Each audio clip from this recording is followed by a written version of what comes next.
This first spot that we're stopping at right now is called Checkerboard. Now, why is it called Checkerboard?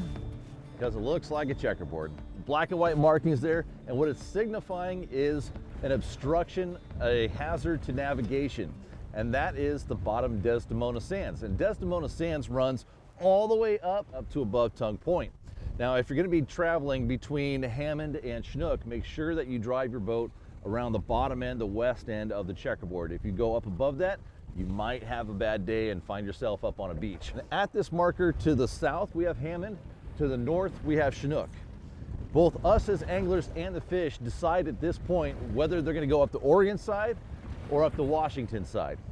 Typically, what most anglers do is on a bigger tide set, when there's more water moving, they fish the Washington side, and that's because it is a shallower side and there's less water that flushes in and out.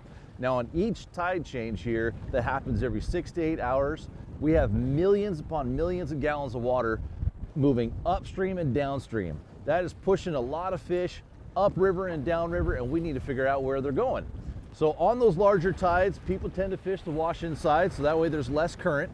And on smaller tides, like what we're having here for this opener, people tend to fish the Oregon side. Now, I want you guys to think of Buoy 10 not as a massive 40-mile expanse, but as a tributary river. And what I mean by that is when we're fishing, say, steelhead in the wintertime, what are we looking for? We're looking for seams, softer water, easier travel lanes. We're doing the same thing down here.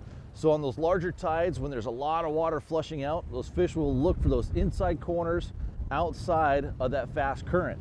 So they're going to look for those edges where they can travel a little bit easier and not have to work as hard.